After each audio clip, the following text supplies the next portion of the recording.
196 unaccompanied children disembarked in Harwich, England on December 2nd, 1938.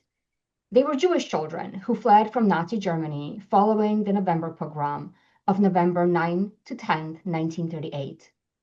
This event is also known as Kristallnacht, or Night of the Broken Glass. That transport of Jewish children was the first of many that brought about 10,000 Jewish children to safety in British homes and institutions. Ongoing research has revealed not only the complexities of arranging such Kindertransports or children's transports, but also the details about the children and the destinations of the rescue efforts that brought them to places beyond Britain. My name is Dr. Joanna Sliva. I am a historian at the Conference in Jewish Material Claims Against Germany, in short, the Claims Conference, where I also administer the Sol Kagan Fellowship in Advanced Shoah Studies and the University Partnership in Holocaust Studies. In 2018, the Claims Conference negotiated with the German Ministry of Finance to establish the Kindertransport Fund. This development marked the 80th anniversary of the first Kindertransport that I mentioned at the beginning of my talk. This compensation program allows eligible Jewish Nazi victims who fled on such children's transports to receive a measure of justice for the suffering that they had endured. Today, on the Claims Conference's program, In Conversation, I will speak with an expert on the history and memory of the Kindertransports. Dr. Amy Williams is a Kindertransport scholar in residence at the Association of Jewish Refugees in Great Britain. Dr. Williams is a distinguished historian of Holocaust memory and migration. She has dedicated over a decade to researching the Kindertransport. Her scholarly and public-facing work has had wide-reaching impact, including exhibitions, radio series, and appearances on Great British Railway Journeys and the Dutch current affairs program Nieuwsuur. Dr. Williams is the co-author with Bill Niven of the book National and Transnational Memories of the Kindertransport, Exhibitions, Memorials, and Commemorations, which was published in 2023. She's currently co-authoring a new book with Professor Niven for Yale University Press. It will explore the transnational history of the Kindertransport. Dr. Williams is also writing a third book focused on Kindertransport testimony to be published by Mitteldeutscher Verlag. Dr. Williams will briefly introduce her work, and then she and I will return for a conversation. So Dr. Williams, welcome, and I turn it over to you. Oh, thanks so much for having me. Thank you ever so much for that lovely introduction. I'm just going to share my screen with you so that you can see the PowerPoint. Okay, so hopefully you can see that now. So I've got 10 minutes to really give you a whistle-stop tour of all the incredible new documents that I found really recently. And it began with this number here, 8814, which belongs to Hannah Zach-Miley, who was a Kindertransportee from Germany who came to Britain, and now she lives in America. So when I'm looking in the archives, these are some of the terms that you need to be aware of and look for when you're trying to deal with this incredible topic that is just so extensive. You can see that the Kindertransport wasn't just a movement towards Britain, but all these other countries. The Kindertransport actually started in 1934. You can see it at the top here, and it was a movement of just a few children to New York. They went to the Clara de Hirsch home, and this is where the term Kindertransport within our context comes into play. It's used like in the First World War, and it goes back even further, but this is where it really comes into play for what we're going to be looking at today. So I would call these pre-Kindertransport. So the term is first used in 1934. Now, these lists were already known. These are the Austrian lists. And they just give you an overview of where the children were moving from and where they were going to. So they're going to England, Holland, Belgium, France, Sweden. So they really give you an overview of the Austrian transports. This is an overview of the Czech transports. These numbers are really interesting though, because now we have the actual transport lists. We can dispute some of these numbers. There are actually more children rescued than 669. So that's something that we can come back to in questions. And this is where it all began. This is the document that I found in Yad Vashem. It's a handwritten note that gives you an indication that the Kindertransports are going to come to a halt as of the 25th of August. Now, obviously, we know that they continued just slightly after that. But I was so curious when I first found this document. I was like, oh my gosh, like, where do we go from here? And then I started to look into the documents, and that's when I found Hannah's list. Hannah's list was the first one that I came across because I knew her Kindertransport number, and I'll come back to that in a moment. But also when I was researching in Israel, so those documents were at Yad Vashem, but I was also researching at the National Library, and I was in the Vienna collection here, and there's a wealth of material here. It's an incredible collection. Just to give you an example, there are passport photos. There's a letter that one of the Kinder write to the then Princess Elizabeth. There are letters to MPs. There are letters from parents. It's an incredible archive. And this is what it looks like to do the research there. These are some of the lists laid out in that particular archive. So this is just for the children that left from Austria. And in this archive, you can see that they were going to Sweden and Belgium. There are all these different types of Kindertransport lists. Also in this collection, it's really incredibly important to talk about these files because these are files of Kinder that were interned in concentration camps prior to the Kindertransport. This little boy here, Fritz, manages to get out on the Kindertransport and he does survive, but he was interned after Reichspogromnacht. These little boys down here, Julius and his brother, are also interned. They're from the Arolsen archives.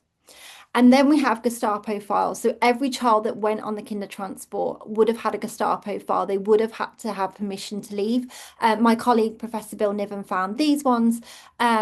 These are from Würzburg, and they detail that they have permission to leave. But not only that, when the child is in Belgium and when Belgium becomes occupied, they write to the Gestapo to ask to go home. They're so homesick and want to be with their parents. And they do. The Gestapo allow them to go back, and then they are tragically deported with their parents.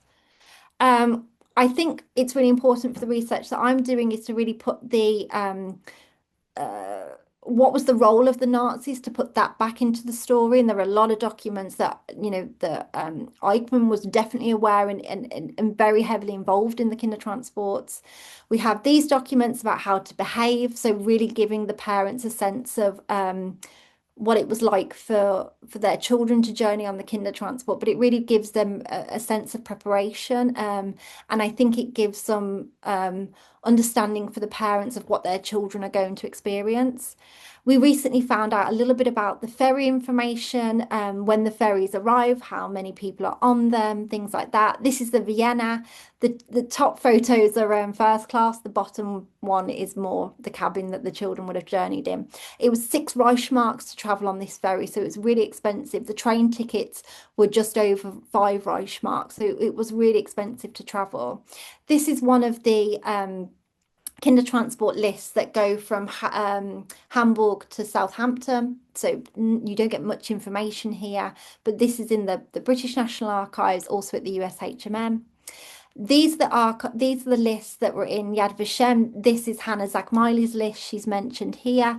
This gives a bit more detail, names, birth dates, places of birth, Kindertransport numbers, the actual carriage that they sit in, and their end destination. And we also in this list have the chaperones who accompanied the children and where they lived as well. All the lists come with these sorts of documents, which give you an indication of what time the trains passed on the border. They normally pass on Oldenzaal or Zverina, and they give you the time and how many children as well. Again, another example of a list with this one they're not uniform, as you can see. They give some give a lot of information, some don't, but you get an idea of where the children were from. You have Youthalier lists. That's these are children on the Youthalier that are journeying on the Kindertransport. These are some of the Winton lists, and we can talk about them in more detail after. We have some of their chaperone lists as well. We have these documents about children that were on the final Winton transport that didn't arrive. Recently, we found out that some of those children did survive, and this is one of them, Erica. There are several lists where children are mentioned on the Winton transport, and you think they go, but they don't arrive. These children were tragically deported and murdered, and we have so some people that are listed on Kindertransports don't always go. We have, as I said, the chaperone lists and registration cards in the UK, which says that the chaperones are conductors of children. We have a document that talks about a Kindertransport from Vienna to Ethiopia. We have this particular list from Danzig that is about, this is a Kindertransport list that doesn't take place. This is the fifth Kindertransport that never leaves. We have Kindertransport lists from Croatia via Turkey and sometimes Hungary to British Mandate Palestine, with the term being used. We have internment lists of kinder going to Canada, for example. And then in 1942, the term is then used to mean the deportation of children. So then, tragically, we have documentation about Kindertransports to death. This is from Drancy to Auschwitz. This is from a camp in the Netherlands. This is a list from Westerbork to Auschwitz. And then we come to post-war lists of kinder. So often we refer to them as the boys, but also the girls. We have post-war lists. And then just to wrap up, these are some of the very interesting buildings that I was privileged to go to when I was researching the Netherlands more recently. The brownie looking one is where the border guards were. These are the people that gave the permission for the transports to go through the border. So the creamy looking building, that was the Kindertransport Committee building. So the lists were sent from Germany, for example, to this building. They were passed to the reddish building where the border guards were, and that's how the children were able to travel, because their lists were known to these places. This is what the actual box looks like in the archive in the Netherlands. So their copies at Yad Vashem, the originals, are in the Netherlands. This is a really significant box which saved 10,000 lives. I got to go with one of the families recently. We saw their archives together. I've been to Belgium. These are some of the Belgian lists and documents that you see, even Kindertransport tags. And that's it. That's a whistle-stop tour of the Kindertransport lists. Thank you very much, Amy, for your insightful presentation. I think it really shows the breadth of the documentation in terms of the geographic span of where they are located, but also in the types of records that you accessed and the personal stories that arise from these records. It's also so interesting how you talk about the changing meaning of the Kindertransports and also in terms of when they started. So I look forward to discussing more of that with you in our conversation in the next minutes.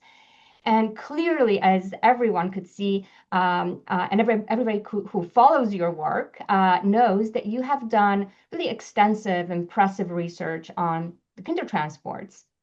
So, what do you see as the major misconceptions about this history in scholarship, in popular understanding, and the memory of the Kindertransports?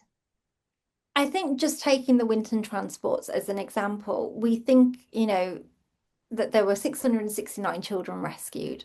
Well, the lists that we have show that more children were rescued.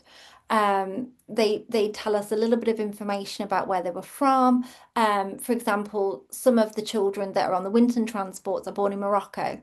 They're born in British Mandate Palestine. They're not all from the Czech Republic. A lot are from Austria as well.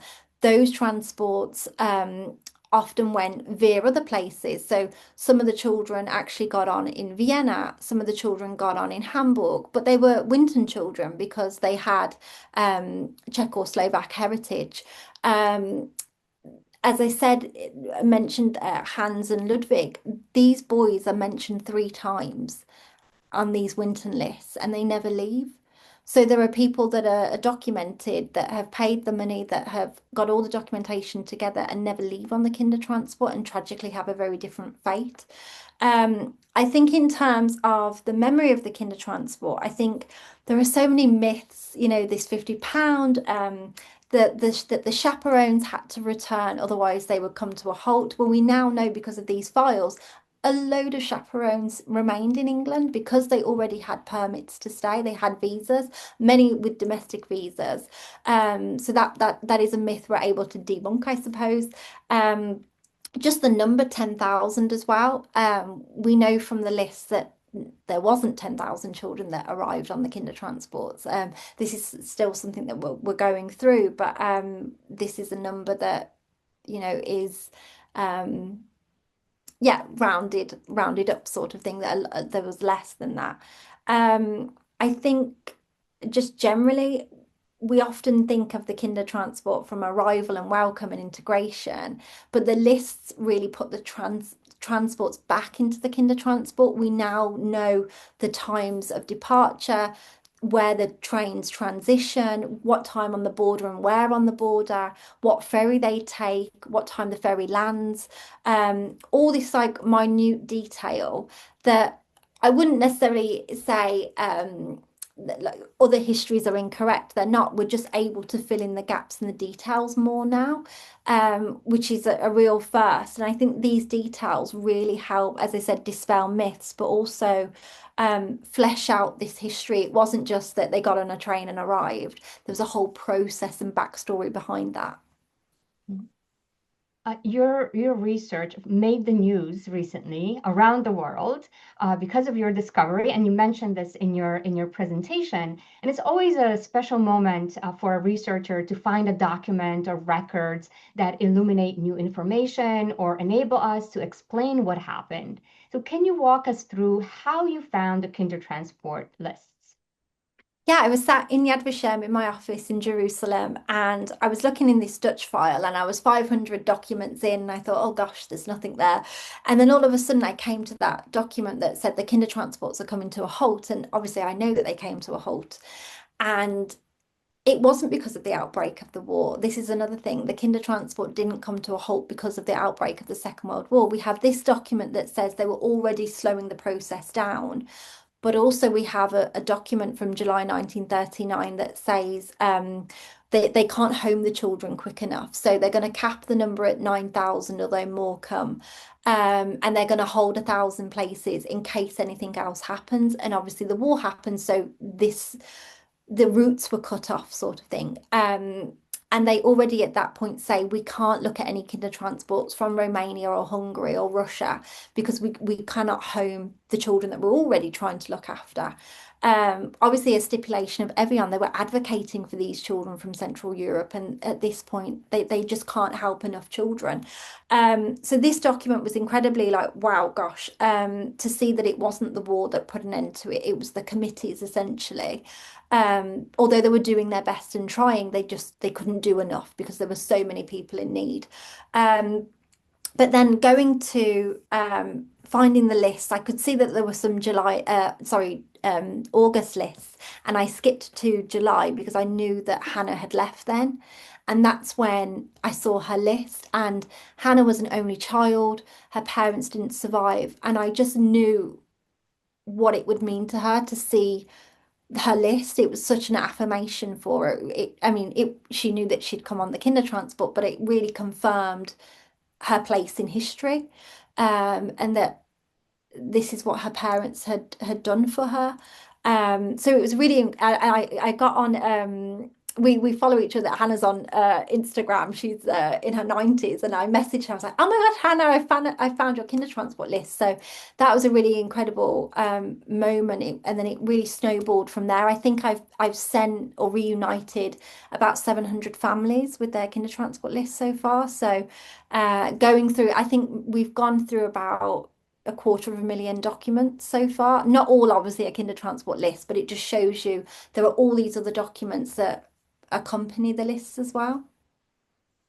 That is very impressive of what you've been able to achieve in terms of contributing to the scholarship, but also in terms of connecting people with these records and with the stories that these records tell. And of course, one of the big questions is, with all the various documents that we saw, the list here and the list there, is there a consolidated list of all the Kindertransports? No, is the quick answer no. But this is what we're hoping to do at the Association of Jewish Refugees now, is to create a database in the run up to the 90th anniversary in 2028, is to have all these lists in one place so that you can see just how many Kindertransports there were, where they were going, at what time, all this like detail that we've never had in one place before. But then also that would be fleshed out with, I mean, the lists just show names, but who are the people behind the names? What are their stories? So, all their documents and testimonies, we'd really love to incorporate into that. But just very quickly going back to your previous question, I mean, what we've also been able to do is tell survivors that they were on the train with other survivors and reunite them. So, like after 86 years, people are finding out who they actually journeyed with and are able to meet them after all this time. Yes, and you also mentioned in your presentation some of the post-war lists. So I wonder if there is a record of those Kindertransport children who came back to Germany or Austria after the war. Yes, there are records in the sense of their case files, for example. So, like the World Jewish Relief case files or the case files that are in the Netherlands and Belgium. It does give you an indication of who was traveling and journeying where, whether that be in the armed forces, liberating the camps, being present at the war crimes trials. I mean, there were Kinder that were liberating Bergen-Belsen, for example. So, a lot were journeying back in a sense. Um, uh, However, there isn't like a sort of list that gives you an idea of how many went back after the war. You sort of have to go back to individual stories or case files for that. But again, hopefully with the database, those sorts of questions, well, how many did join the armed forces? We know that Kinder was sadly killed storming the D-Day beaches. How many were in the armed forces? How many went to find their parents? How many went back to their old addresses? All those types of questions we can't get from the Kindertransport lists, but as a result of that and the other work that we've been doing, hopefully in the future we can give you those statistics. Mhm.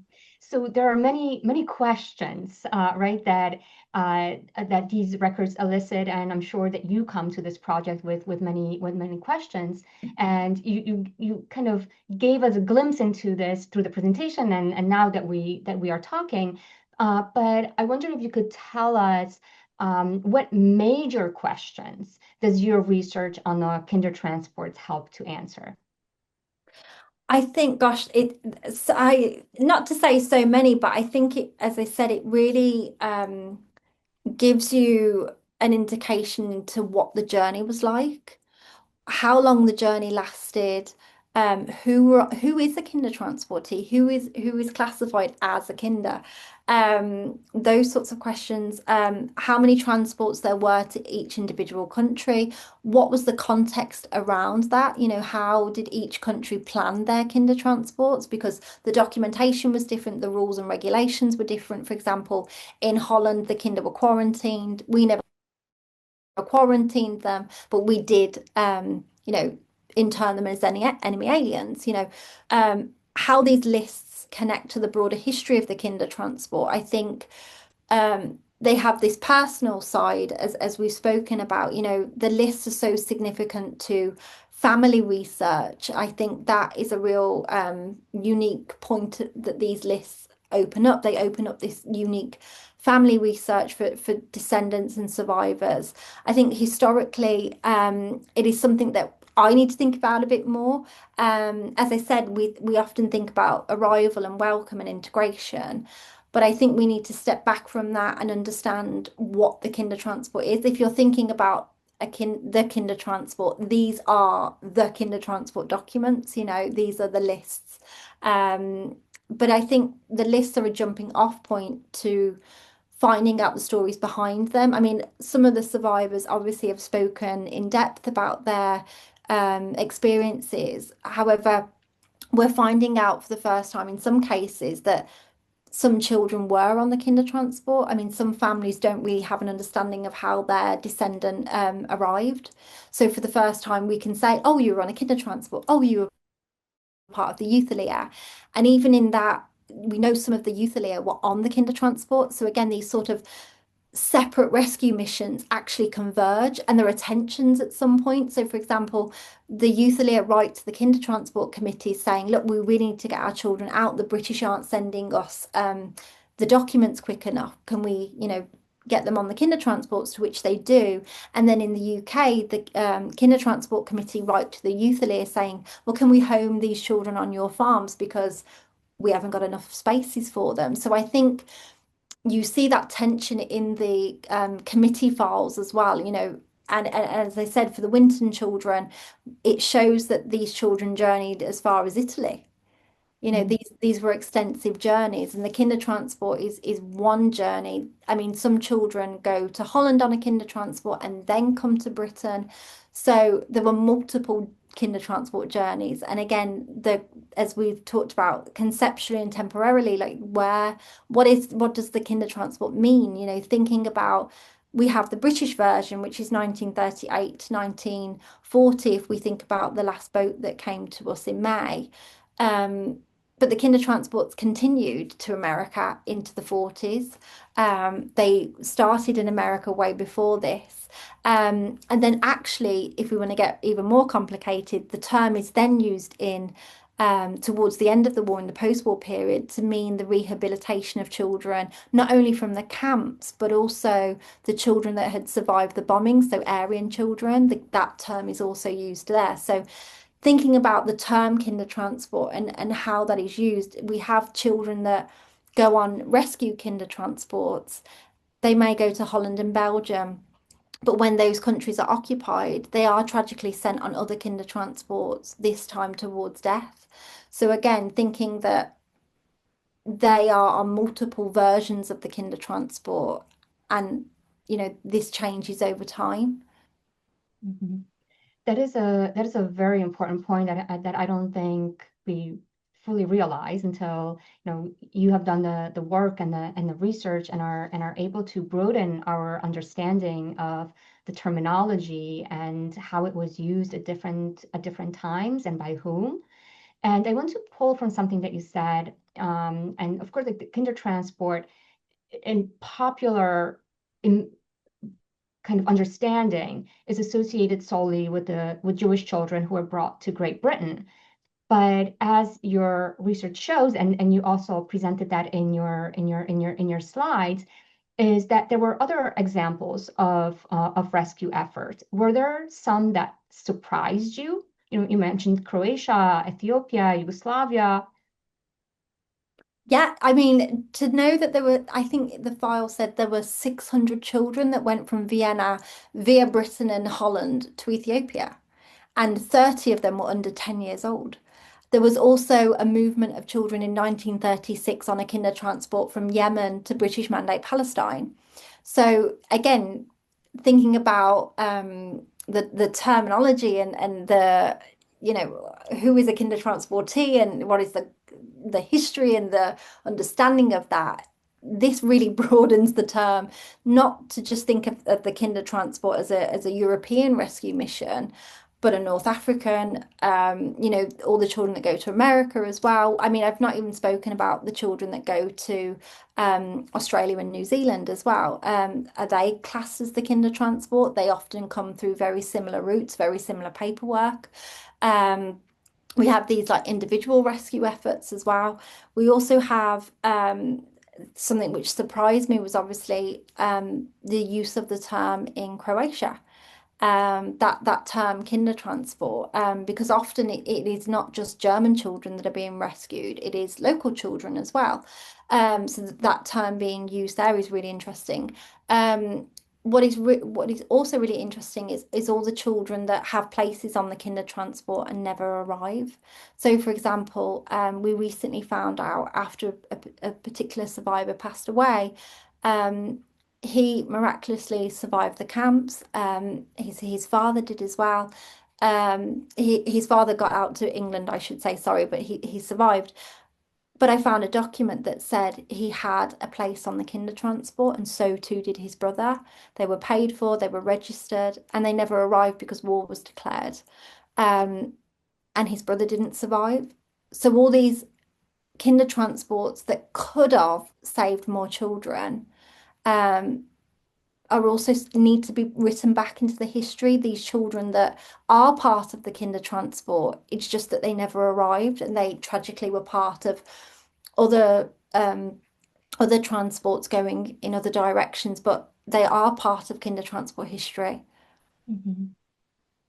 You mentioned earlier the children's transports to the United States. Hmm. And of course, there was an effort to rescue Jewish children here, known collectively as the 1,000 children.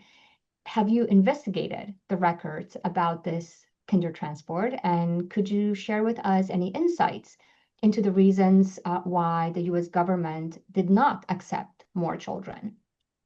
Yeah, I mean, America's a really interesting case study in the sense of you have all these different versions of the Kindertransport. So starting in 1934 with this Clara de Hirsch home, which is about education. You know, it's for older children that can't get um, places going into university or in various schools, and they're taken there.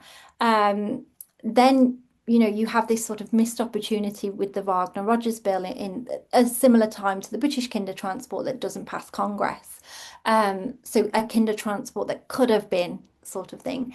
And then you have, as you said, like the 1,000 children. But now that we have the Kindertransport lists to America, and the documentation from, particularly from the Viennese archive, which really gives you a not just the list, but all the backstories, all the photos, all the letters, all the permission slips, all those incredible details. Now it's a real opportunity to understand, was there more? I personally think there was more because we have these different versions of the Kindertransport. So, like I said, if we extend the term and broaden it to 1934 all the way up until the end of the war, there will be more than 1,000 children that are moving there. But if we just focus on a particular time frame, normally from the 39 onwards sort of thing to as the war progresses into 41, 42, those records are going to be so interesting to think about in relation to everything that else I've spoken about, because not only do we have children directly moving to America from these countries, we also have all the children that come to the UK and then move on to America. So the UK is a jumping off point at that point. It's a transit country, which it was always intended to be. It was a temporary measure. And the £50 bond was essentially for repatriation or re-immigration. It wasn't really meant to be used for upkeep. Obviously, it became that as the war progressed because the children never moved. But I think what I would be really interested in is to find out for the first time how many children actually left the UK for America. And do we class them as part of the 1,000 children, or are we classing them as the people that journeyed directly to America? Because obviously those that came to Britain were on a British Kindertransport and then left via other means, sometimes through evacuation routes, sometimes because family were there. So again, thinking about who is classed as a Kindertransportee and not is something else that we can think about. And all those people, for example, the two sisters that stayed with the Attenborough family who had affidavits to go to America, but then remained in England because of the war, how many missed opportunities do Kinder have who can't travel during the war? And then just to add another layer of complication, after the war, how many Kinder leave, how many are reunited with their families or um, all those people that were interned in Canada, for example, how many of them moved to America? Obviously, that's not a kinder transport, but it is a result of that. So, yeah, they're not kinder transportees in the sense that they're moving to America, they're moving as emigres sort of thing. But again, they are part of this wider story of the children moving to America. So I think there are so many layers to the American story that we really need to unpack them, but then also try and thread them all back together again. Mhm. Uh, I mentioned the Kindertransport Fund, which is a compensation fund established by the Claims Conference. And the Claims Conference has accepted cases where the transport was authorized and organized by the authorities. Did you find any other Kindertransports that were less legal but still took place? Definitely, yeah. There are children that arrive on the Kindertransport who we have certain papers for, but they don't appear on a list. So they are definitely part of the Kindertransport, but they're not, the paperwork isn't always there. And we see this with particularly the first lists in December. So not all the December lists have survived, but we know that they have some sort of paperwork. So, for example, one kinder transportee, we have his British files that says he was on the first kinder transport from Vienna.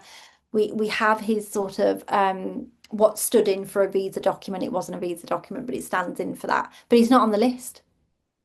And Mhm. then we have this really fabulous story of children leaving, I think it's Germany, and their documents haven't come through. So the postman gets on the train further up and says, these children have to get out because we haven't got their documents. And then at the next train stop, a committee member gets on saying, oh, we've spoken with the Dutch, don't worry, like they can go through, even though they don't have the right permits. There are some stories where 18-year-olds journey on the kinder transport and are sort of let in, I wouldn't say illegally, but you know, that they're spoken to at the border sort of thing, and our authorities also let them through. So I wouldn't say they were illegal because there is some sort of conversations and paper trail, but they're not always registered on a list. And even the lists that we have, as I said, with the Winton ones, children can appear more than once. So you have to look at many different files to work out, when they arrived, because it's not always clear when they did, because they could be on multiple lists. So yeah, there's a lot more to do with work there. Yes, and I'm sure the research will address this and the books that you are working on, all these different complexities that we're seeing from, even having our short conversation. And I'm sure there are so many more questions and issues to tackle. But I want to also turn to education and ask you, what message do you have for for teachers who want to incorporate more information about the children who are rescued on these transports? And also, what are the key points to emphasize from your perspective? And maybe a related third question is, and you can choose to enter whichever you want, is what sources can teachers use and how can they access them? Yeah, I mean, the sources is a great one because a lot of the sources still aren't open. For example, like our National Archives in the UK, there are some files that I know are Kinder Transport files and they're not open until 2040. So there's a lot of information that's, I've uncovered a lot, but there's a plethora of information out there still. Um, so in terms of documentation, I hope, and I know this is a few years down the line, but the database hopefully will be a fantastic resource for schools and anyone really. And I really, just to make a plea, I really implore schools when we do have this database, research your local kinder, tell us, and we can add it to the database. Every single story is important, and I can't research all 10,000. So, if you know particular stories, get in touch, tell us. I think in terms of yeah, resources then, the World Jewish Relief Archive is an incredible resource. Again, not available to the public yet, but hopefully in the future will be. I think the AJR refugee testimony portal is great, and the UK Holocaust map. You can see where these different sites are, where memorial sites are. I think that's a great resource for particularly in memory and commemoration. That's a great resource, and testimony. With the AJR testimony portal, you get testimony, but also documents as well, so you can incorporate both of those. Um, I think if you can get some documents from the National Archives, any National Archives, whether that be in the UK or in Holland or in Belgium, fantastic again. Um, if we think about the lists, I think you don't necessarily need the list to teach about the Kindertransport, but I think you do in the sense of finding out what a Kindertransport looked like. These are the children that were on there. This is what times they journeyed and things like that. You really get that understanding. Um, I think, yeah, going forward, from teaching this history, I think particularly from a British perspective, is to really understand that it wasn't just Britain that rescued these children. It was an international rescue operation. That Britain had to collaborate with so many different people, and we really like helped the process along. Particularly in Sweden, for example, we are a go-to resource there. Um, we help facilitate conversations and things like that. I think. Understanding the complexities around the Kindertransport, it wasn't this straightforward, rescue operation. There was a lot of complexities within the committees. There was a lot of complexities on how the transports actually worked. And then obviously integration and what that looked like. But I think the post-war story could be incorporated more. What did the children go on to do? Their war service. As I said, they were war crime trials, they liberated camps, all that sort of thing. And then obviously for older children, is to understand the difference between kinder transports to life and kinder transports to death. That we cannot see them. In Germany, I think that they are much more open and willing to think about these two complexities because as I said, some of the rescued children were part of these later kinder transports, which were tragic, and I think in Britain, we only really look at the rescue. What happened to those children that we didn't rescue? I think would be great if we could incorporate that more into our teaching.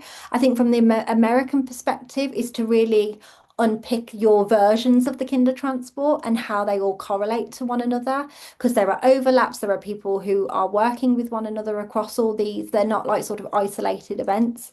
And then I can't remember your other question. Well, am sure, I think you managed to answer all of them Oh, great. into this wonderful, very informative response. And there are, of course, so many other questions that we can discuss. Should this be discussing? And I hope that this will continue. But for now, I would like to thank you, Dr. Williams, Amy, for speaking with me on this episode of the Claims Conferences in Conversation. I thank those of you who took the time to watch or listen to this program. I have learned a great deal from you, Amy, and I hope that our viewers have as well. I wish you much success in your research and your work, and I very much look forward to reading your new books in the plural. Thank you. Oh, thanks so much. And the last thing I would add is just about the chaperones. For the first time, we can remember that the kinder transport rescued some adults, and that now, for the first time, we can remember the chaperones as well. That is a very important point to make. Thank you for that. Thank you.